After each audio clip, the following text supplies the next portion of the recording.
Hi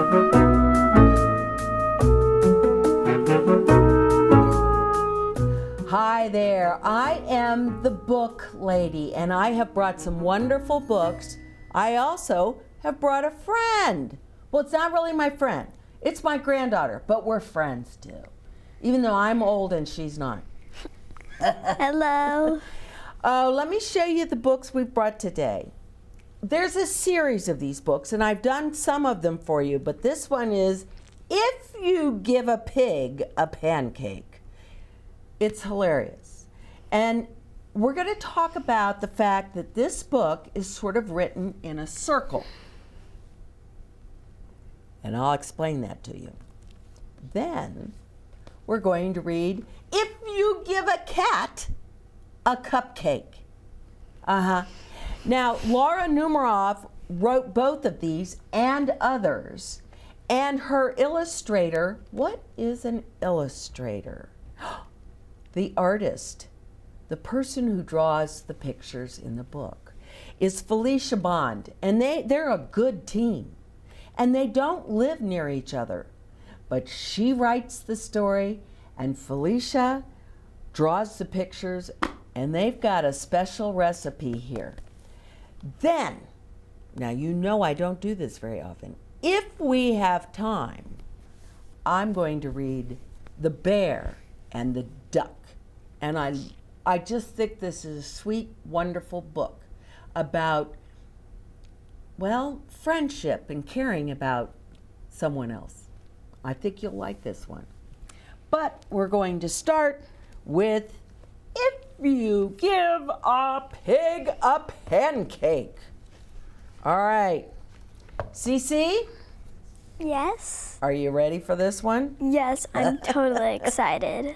I mean, even on the cover page, do you see the little pig standing on the barrel or, flower pots. It looks like flower pots stocked up to look in the window. This pig's cute. I love this little pig. All right, here we go. If you give a pig a pancake, she'll want some syrup to go with it. Well, yeah, I would too. You'll give her some of your favorite maple syrup. Oh, yeah. Look at that pig. Look at that pig just jumping on the table. So excited. Well, she'll probably get all sticky. So, she'll want a bath.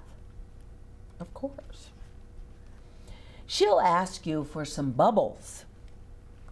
When you give her the bubbles, she'll probably ask you for a toy, and you'll have to find your rubber duck.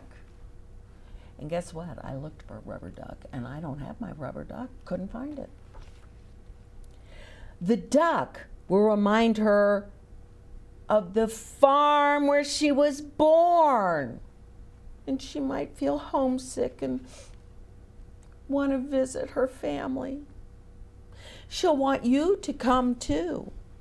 She'll look through your closet for a suitcase. Then she'll look under your bed. Oh, when she's under the bed, she'll find your old tap shoes. You know what tap shoes are? They're shoes that when you're dancing, they make noise. They click. She'll try them on. She'll probably need something, special to wear with them, of course. And when she's all dressed, she'll ask for some music. I mean, if you're wearing tap shoes, you gotta have music. You'll play your very best piano piece, and what will she do? She'll start dancing. Then she'll want you to take her picture. So you'll have to get your camera. When she sees the picture, and I think this picture is a hoot and a half. There she is sitting up on the sofa thinking she is all that. She'll ask you to take more. Then she'll want to send one to each of her friends. Well, you'll have to give her some envelopes and stamps and take her to the mailbox. And on the way, she'll see the tree in your backyard. She'll want to build a tree house. Another picture I love. Look at that pig. On top of all those, she's sending her picture to like the world. Because that's the way she rolls. So you'll have to get her some wood, a hammer, some nails. When the tree house is finished, she'll want to decorate it. She'll ask for wallpaper and glue. When she hangs the wallpaper, she'll get all sticky. Feeling sticky will remind her of her favorite maple syrup. She'll probably ask you for some. And chances are, if she asks you for some syrup, she'll want a pancake to go with it. Now, here's why I think this is a circle. The story is a circle. Here's a pig. She wants a pancake. Oh, she wants some syrup. Oh, she's sticky. She needs to take a bath. And I forget, what was after the bath? The duck. The duck. Got it, the duck. Then they're looking for it and they find her tap shoes. So then she wants to dance and it just keeps on going. And next thing you know, tree house and the wallpaper glue made her stick. See, it's a circle. Love that syrup. So what did you like about this book, Cece? I liked about it that it was creative, that the illustrator or author made it creative. Well, what was creative, the pictures or the story? Probably all. You're right. It was both. That's why I think they're a good team. Good team, good book. So, since we like this one, let's check out If You Give a Cat a Cupcake. If you give a cat a cupcake. All right. If you give a cat a cupcake, he'll ask for, you can do it, sprinkles to go with it. And when you give him the sprinkles, he might spill some on the floor. Cleaning up will make him hot, and you'll give him what? A bathing suit. And take him to the beach. Now, most of the cats I know would not like to go to the beach, but this cat, he'll want to go in the water. I know I've never had a cat that wanted to go in the water. And build a sandcastle too. And then, of course, he'll look for seashells. And, he'll find a few other things as well. He'll put them in his pail and try to pick it up. But it'll be too heavy. Will you look at that hot mess? This is all the stuff he found on the beach, and he wants to take it home. What a mess. He'll decide he needs to work out at the gym. Yeah. First, he'll warm up on the treadmill. You know what the treadmill is. It's where you walk or you run and you don't go anywhere. You just keep doing that. Then he'll lift a weight or two. Woo-hoo! He might even try a karate class.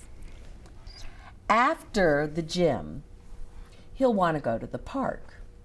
And when you get there, he'll see the rocks, and he'll climb as high as he can go. See, he climbed all the way to the top, 'cause cats are good climbers. At the top, he'll see the lake. And he'll want you to take him rowing. Yeah. You ever gone rowing? He'll be the captain. Yeah. And you have to row. Of course. Then he'll notice the merry-go-round and he'll want to go for a ride. That's okay. He'll want you to go for a ride too. Now, you'll choose the horse with the purple mane. Do you know what the mane is? Do you know what the mane is? I actually do not. Okay. It is the hair that kind of a horse has down its neck. That's the mane. See that? It's purple. The whale will remind him of the Science Museum. He'll ask you to take him there. Now, first, he'll find dinosaurs. Well, duh. But then he'll visit the Hall of Apes. I think this picture is wonderful. Look at those creatures. Aren't they funny? Look at those long arms swinging around from branch to branch. The Hall of Apes. When the museum closes, you will be the last to leave. On the way home, you'll pass by the beach. You'll help him gather all his things, and then he'll want to race you. That's hard to do when you're carrying a surfboard. And do you see the kite, Cece? Yes, I do. Well, when we go to the beach, we always have a kite. Mm-hmm. Okay, when you get home, he'll empty the sand from his shoes. He might spill some on the floor. Oh, I hate when that happens. Well, seeing the sand on the floor reminds him of what? You got it. Reminds him of sprinkles. And he'll probably ask you for some. And chances are, if you give him some sprinkles, he'll want a cupcake to go with them. Now, Cece likes sprinkles, Yes, but I she do. doesn't necessarily put them on cupcakes. You put your sprinkles on something else. What do you put sprinkles on? Usually like yogurt or. Right. Mm-hmm. See, Cece comes and has lunch with me on what day do you? Wednesday. Yeah, Wednesday. We have lunch, and she always wants yogurt, and then we put whipped cream on it, and then we put sprinkles. And did you know if the sprinkles kind of melt in the whipped cream, it looks like tie-dye. It's pretty cool. Yes. Yeah. All right, I think we might have time to actually read this book, and I like this book. All right, May Angelou wrote this book, and I think the illustration, look at the cover page. It's sort of all green and dark, and but something sticks out. Do you see that? That's the bear. I wonder what this could be. The bear and the duck. It was the end of winter, and the day had barely started. Duck blinked, smoothed his feathers, stretched, and he took a running start, ready to fly off. But his legs and wings got all tangled up, and he rolled head over heels until crash! He landed beak first in a jumble of branches. Oh, that's a mess. Yee.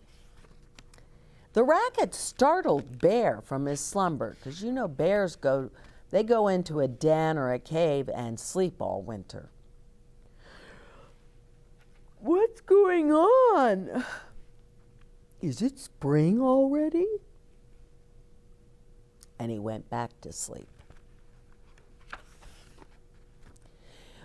But all around him, the world was starting to thaw out. Thaw out means things were starting to melt and warm up. Scowling and rather rumpled, Bear finally emerged from his den. Duck winced in pain, but bravely called out, Come any closer and I'll break your head. The duck, of course, is afraid of the bear. Bear chuckled and shrugged his shoulders. Are you afraid that I'll bite you? I'm far too old and I don't have many teeth left. Well, then help me get out of here or I'm going to pass out. Bear gently freed the bird and scooped him up with his big paws. Nothing broken, just a few scratches. We'll make you better. First, let's find you some shelter. My den would be best. And Bear placed Duck on his old bedding. It's a bit messy, but it's comfortable. Stay here and don't move. I've got some things to take care of. After a good scratch, and you know bears like to scratch on a tree. It's rough and it feels good. Bear smoothed down his scruffy coat of fur and disappeared. The first buds were bursting, and from the last patches of snow, the violet's perfume filled the air. Oh, spring. Bear ate some and brought them back for Duck, who flinched when Bear placed the food in front of him. Well, I'm also thirsty, Duck whimpered. Oh, of course, Bear muttered, and he went to find water. After a few days, Duck was finally well enough to leave the den. Well, the two went for a walk, with Duck riding on Bear's back. I just think that's so sweet. And while Bear bathed, Duck splashed around. Sometimes lying in the grass, Duck would puff up his chest and start a story. He would tell stories about escaping from fearsome hunters and flying past mountains that stretched up to touch the moon. Bear would grunt, admiring Duck's stories, or listen with one ear as he dozed off. Then one day it happened. I feel really good. I think I can leave now. He raised his beak to the sky, where the other birds were waiting for him. Thank you, Bear. I'll see you soon. Don't worry. I'll be back. And after a few stretches, Duck took off. With Duck gone, the days seemed empty. Bear missed his friend. He ate even though he wasn't hungry. Oh. There's something about that picture just makes you kind of feel sorry for Bear. Then came the icy winds and the first snow. Just like every other year, Bear settled into his den. I may never see Duck again, but I guess that's life, as they say when sad things happen. And Bear fell asleep for the long winter. Oh. Bear woke up to the sound of a dove singing, "It's spring, it's spring." He stepped outside, scratched his body, and decided to have a bath. Ooh, what a flea bag, he said to himself. He felt a little dirty. Bear ate some grass. Then he warmed by the first rays of sun. He lay down, closed his eyes. Like in a dream, a quack, quack echoed in his head. That's when he heard a voice in his ear. "Come on, get up, Bear. It's me. I'm back." Oh, it's about time. Duck stroked Bear's head. And they sat side by side. "I have so many things to tell you. But you go first." And that's the end. What'd you think of that? I thought it was really good. Why? It was like, I like bears and I like ducks, so that's how I thought it was good, and I liked how the story went. Yeah, but what if instead of a bear and a duck, it was a tiger and a little goose? It's the story. See, there's the picture. See this last picture? Duck came back. Duck said, "I will be back." And Bear was sad. You know, you can be, did you know you can kind of be happy and sad at the same time? He's happy because Duck is well, and he can now go join his other ducks and do what he's supposed to do during the winter. They fly to someplace warmer. So he knew that that's what was supposed to happen. But he was also sad because he missed his friend. But his friend told him, "I will be back," because that's how it happens in nature. My hummingbirds. Did you know I have hummingbirds? Oh, I love my hummingbirds. And I sit out on my porch and I can hear them. Their wings go so fast that it's like a little tiny motor. And then they come to the feeder and they stop and they suck up what I've got out there. It's like a syrup. They suck that up and then, and they're off. And I know that they leave around end of September. I don't see my hummingbirds anymore. And I miss them. But I'm happy because I know that they're on a long trip. Hummingbirds go on a very long trip. And they got their food and their energy from my feeder to make their trip, and I know I'll see them again when it's spring. That's why we like spring, because a lot of things come back. What's your favorite season, Cece? Probably winter. Did she just say that? Okay, most people hate winter.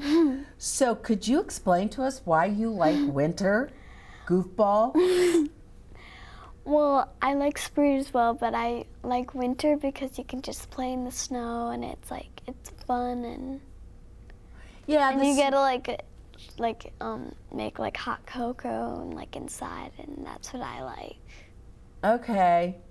The reason I don't like winter, I have to wear lots of clothes that I don't want to, like a coat and a scarf and gloves and a hat. And my hands always get real dry and I have to put lotion on them. And I always get chapped lips. Yeah, winter's not my favorite. Love spring. Love spring. And I know it rains in the spring where I live. It may not rain where you live, but it rains. But we need that rain. I mean, that's how the things, all the leaves come back on the trees and the flowers come up. So it's okay. I think it's fun that it's still cool at night, but it's warming up during the day. Summer, I like summer. Don't you like summer? Yes, I do. Yeah, summer's fun because it's just hot. Well, first of all, you don't have school. I know you guys like summer because you don't have school. And I love to sit out on my porch. Can you tell I really like to sit on my porch? And my dogs sit with me. Now, Cece knows my dogs. Yes, I do. I have crazy dogs. They love her. Whatever. So I hope you've enjoyed the books that I brought to you. If you give a cat a cupcake, woo, you are on an adventure. And it all starts with sprinkles. All right. And if you give a pig a pancake, you got to have syrup. Syrup makes you sticky, which means you have to take a bath, and on and on and on. I think that Laura Numeroff has written some terrific books. Where do you think I found these books? At the library. Oh, I hope that you will go to the library. Maybe I'll run into you at the library. And have you gotten your library card? It's wonderful. It's about that big. And now, with all the technology, used to be when you got a book, they'd look at your card and then they'd open it and stamp it. And that told you when you had to bring the book back. It's all different now. And you don't have to be really quiet in the library. You can actually talk in the library. And you can read your books out loud if you want to. There's so many books. It's just so much fun. And let's see, what was the other thing I was going to tell you? Cece's probably going to tell you goodbye. Yes. What are you going to do today? I'm probably just gonna chill out and just hang out. Ride your bike? Yeah, probably. I used to love to ride my bike. You know, when I rode my bike, I pretended it was a car. I even would stop and pretend I was getting gas in my car. And then we had this wonderful book, The Bear and the Duck. And I'm glad that I had time to read 3 books to you because I normally only read 2. But this was a good book and I enjoyed it. Remember, The Book Lady is also on YouTube, so you can watch The Book Lady whenever you want. And we have read hundreds of books. Until next time, I am the Book Lady. That's Cece. And we say, bye-bye. Bye.